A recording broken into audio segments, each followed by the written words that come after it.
இன்னைக்கு தன்னம்பிக்கையை பற்றி ஒரு கதை சொல்ல போகிறேன். ஒரு வயல் இருக்கு. வயலுக்கு நடுவில் ஒரு குருவி கூடு கட்டியிருக்கு. அந்த கூடில் 3 குட்டி குட்டி ஹேச்லிங்ஸ் இருக்கு. டெய்லியும் அம்மா குருவி போயிட்டு அதுக்கு சாப்பாடு கொண்டு வந்து கொடுக்கும். அந்த மாதிரி ஒரு நாள் ஈவினிங் கொடுக்கும்போது அம்மா ஆபத்து ஆபத்து ஆபத்துன்னு 3 ஹேச்லிங்ஸும் கத்துதுங்க. என்ன ஆபத்து சொல்லுங்கன்னா, நம்ம கிளம்பிடணும் இங்கேருந்து, ஏன்னா நாளைக்கு அறுவடை செய்ய போகிறாங்கன்னு பேசிக்கிட்டாங்க. என்ன பேசிக்கிட்டாங்க கிளியராக சொல்லுங்க அப்படின்னு கேட்குது. இந்த வயலோட ஓனர் அறுவடை செய்கிற டைம் ஆயிடுச்சு, பக்கத்து ஊர்லேருந்து ஆளுங்களை கூட்டிட்டு வாங்க நாளைக்குன்னு சொன்னாங்க. அதனால் நாளைக்கு செஞ்சிருவாங்கம்மா, நம்ம எல்லாம் குருவி கூட அழிஞ்சு போயிடலாம் அப்படின்னு சொல்லுங்க. அம்மா குருவி சிரிச்சுட்டே கவலைப்படாதீங்க, நாளைக்கு அறுவடை செய்ய மாட்டாங்க அப்படின்னு சொல்லிட்டு நிம்மதியாக தூங்குங்க அப்படின்னு சொல்லுது. அதே மாதிரி நாளைக்கு காலையில் அறுவடை நடக்கலை.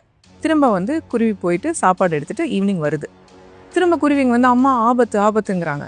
என்னடா ஆச்சு, என்ன சொல்லுங்க அப்படின்னோடனே, பக்கத்து ஊருக்காரங்க வரவே இல்லை, நம்ம ஊருக்காரங்களை கூட்டிகிட்டு வரலாம், நாளைக்கு அறுவடை செஞ்சிடலான்னு சொன்னாருமா வயலோட சொந்தக்காரர் அப்படின்னு சொல்கிறாங்க.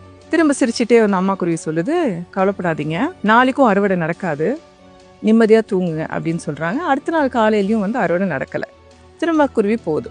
அன்னைக்கு நீங்கள் வரும்போது திரும்ப ஆஸ் யூஷுவல் அம்மா ஆபத்து ஆபத்து ஆபத்து.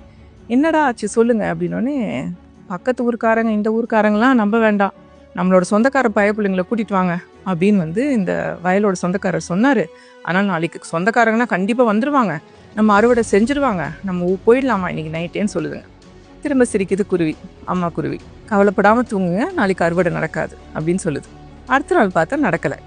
திரும்ப போயிடுதுங்க. வந்த குருவிங்க எல்லாம் ஜாலியாக இருக்குங்க. அம்மா அம்மா அம்மா ஜோக் தெரியுமாம்மா, என்ன தெரியுமா நடந்துச்சு அப்படின்னு சொல்கிறாங்க. என்ன பாசம் நடந்துச்சு, இந்த வயலோட சொந்தக்காரர் சொன்னார், யாரையும் நம்ப வேணாண்டா, நான் இருக்கேன், என் பிள்ளைங்க நீங்கள் 4 பேர் இருக்கீங்க, 5 பேரும் சேர்ந்து அறுவடை செஞ்சுருவோம், நாளைக்கு அறுவடை ரெடியாக இருங்கன்னு சொன்னாங்க. இவ்வளோ பேர் வராதவங்க 4 பேரை வச்சு எப்படிமா அறுவடை பண்ணுவாங்க, இவர் எப்படி காமெடி பண்ணுறாருமான்னு சிரிச்சிட்டு இருந்தோம் அப்படின்னு சொல்லுதுங்க. அம்மா குருவிக்கு டென்ஷனு, இன்றைக்கே நம்ம கிளம்பி ஆகணும், கூட்ட விட்டு உடனே கிளம்பி ஆகணும் அப்படின்னு சொல்லிட்டு ரெடி ஆகுதுங்க. இந்த குருவிங்களுக்குலாம் கன்ஃபியூஸ் ஆகி கேட்குது, எல்லாரும் சொல்லும்போது நீங்கள் டென்ஷன் ஆகாதுன்னு சொன்னீங்க, இதுக்கு மட்டும் ஏமா நாளைக்கு அறுவடை கண்டிப்பாக நடக்கும்னு சொல்கிறீங்க அப்படின்னு கேட்குறாங்க.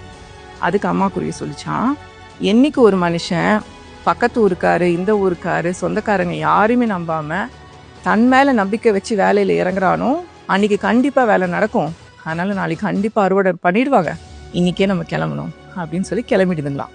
அதே மாதிரி அடுத்த நாளும் அறுவடை நடக்குது. ஸோ இதுலேருந்து என்ன தெரியுது, யாரையுமே நம்பாமல் நம்மளோட உழைப்பில் நம்பி நம்ம வேலையில் இறங்கினோன்னா வெற்றி நிச்சயம்.